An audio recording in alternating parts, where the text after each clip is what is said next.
Hey everyone, Happy New Year, and thanks for tuning in for another episode of Witch Weekly. I'm always really happy when you all join me here, and I hope you're having a fantastic weekend. The weather is a little shitty and a little foggy here in Asbury, but it's been a really stellar day for reading and researching and doing a little writing from my couch. And watching some TV with Ryan. It's also perfect for Epsom salt baths and candle magic and all sorts of self-care. So I absolutely recommend taking time out for yourself to start this week out and this year out. 2020 was a fucking challenging year. I don't believe anyone's going to question me on that. Personally, I learned a lot of hard lessons. I gained experience in many facets of my life. We were in the year of the Emperor. And what does that mean, Lauren? So every year is governed by the energy of a specific tarot card. By adding up the numbers of the year, for example, last year was 2020, so you add up, obviously the zeros mean nothing, so you're going to add up 2 and 2, that equals 4. And 4 is represented in the tarot by the Emperor card. And the Emperor represents structures and stability, ambition, control, authority. To me, I saw it as a restructuring year. And again, I don't think anyone is going to question me on that. What I want to chat about tonight, so my show tonight's going to be a little bit different, and I'm going to keep changing it up every week. I've decided I loved the structure that I had. See what I did there? Excuse me while I hydrate. Side note, I'm really excited. So a couple summers ago, it's like product placement.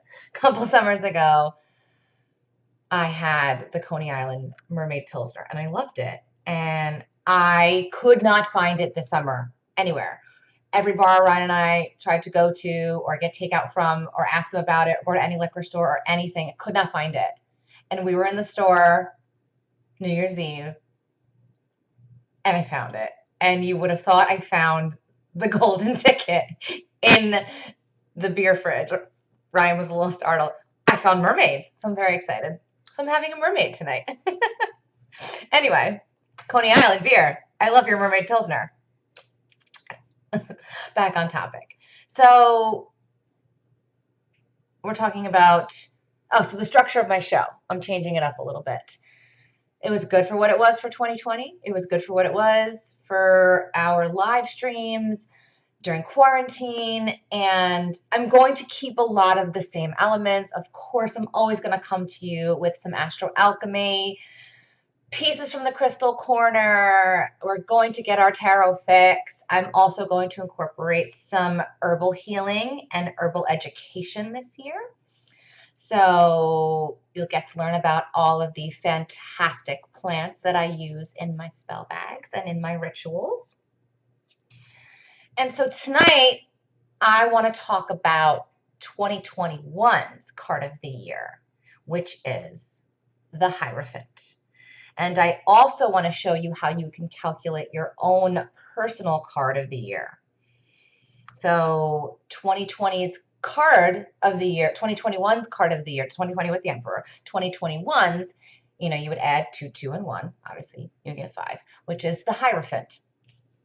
And I have I have the Thoth deck here, which is a deck I've been working with, and I'm really excited to bring its medicine and its knowledge and its lessons and its healing to you in 2021. And this is what the Hierophant looks like in the Thoth deck. Such gorgeous symbolism and archetypes and imagery.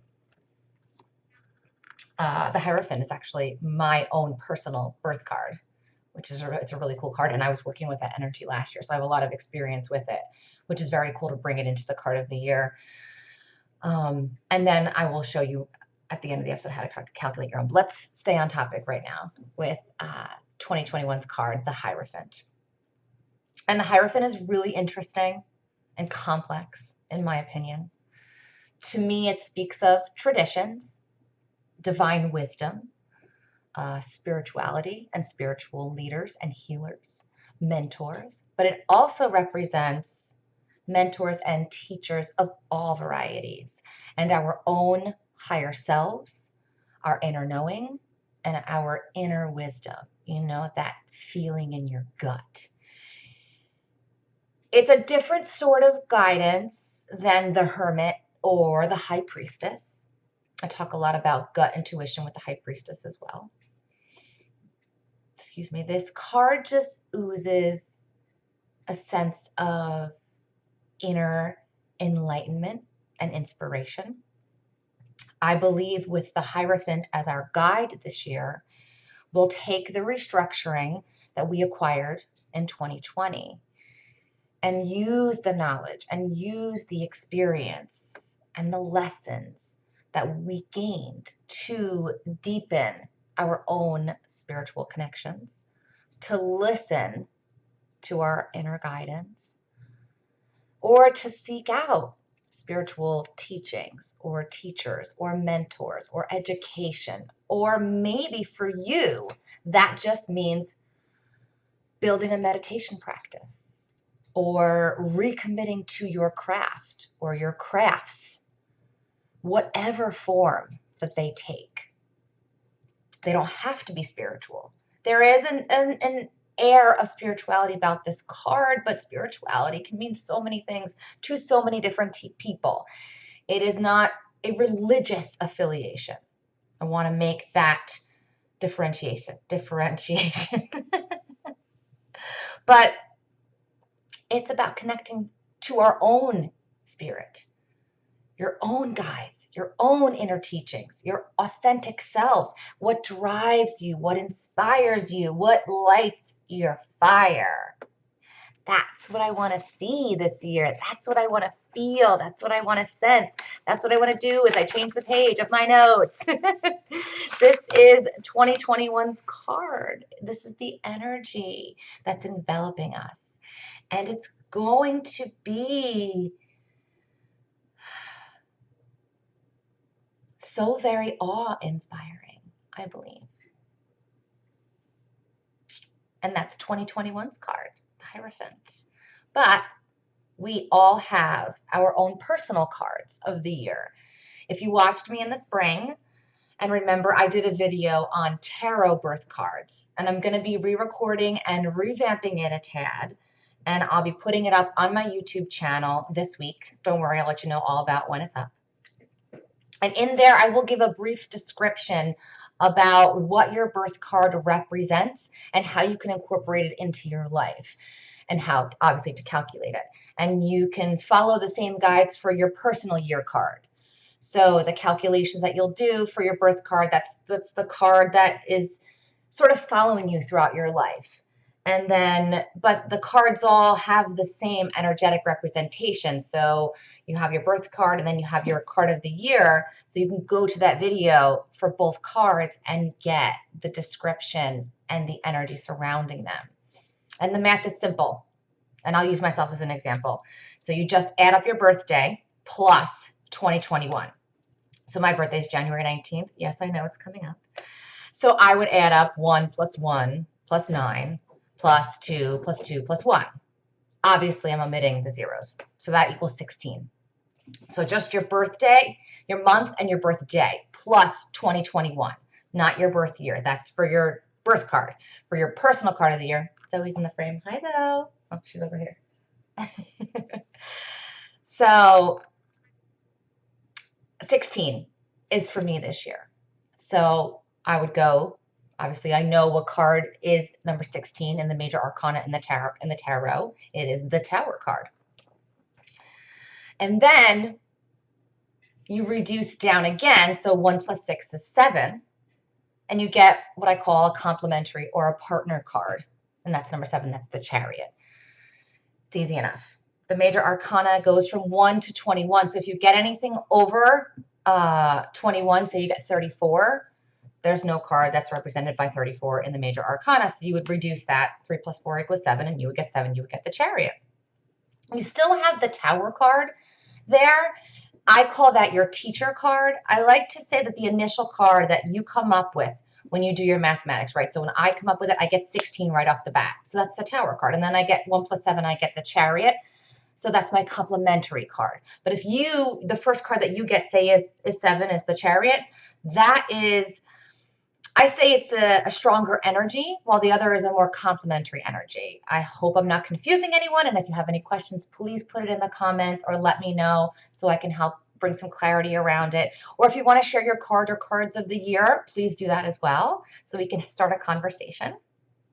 I'll be posting the video with more of a description, but if you want to look up what your year card represents in the meantime, I'm going to list numerologically what card each number corresponds to. So if you want to look it up now, so say you're the Chariot or you're the Tower card, 16 and 7, and you want to look it up online right now, go for it. But I am be posting a video about it. For sake of time tonight, I wanted to do a shorter condensed video just for a little introduction. So if you get 1, you have the Magician. If you get 2, you have the High Priestess. If you get 3, you have the Empress. 4, you have the Emperor. 5, you have the Hierophant. 6 is the Lovers. 7 is the Chariot. 8 is Strength. 9 is the Hermit. 10 is the Wheel of Fortune. 11 is Justice. 12 is the Hanged Man. 13 is the Death card. Oh, and my garland is slowly starting to fall down. 14 is Temperance. 15 is the Devil card. 16 is the Tower. 17 is the Star. 18 is the Moon. 19 is the Sun. 20 is Judgment. And 21 is the World card. So I hope that sets you up a little bit this week. You can do a little research on the Hierophant. I will post some more stuff all about it and about when the video is up on YouTube for a little bit deeper dive on this. I will be back with some tidbits midweek and, of course, next week for another magically marvelous episode of Witch Weekly.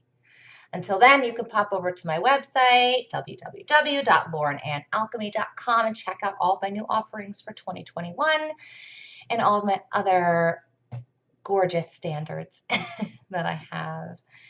And I can't wait to see you in all of those areas.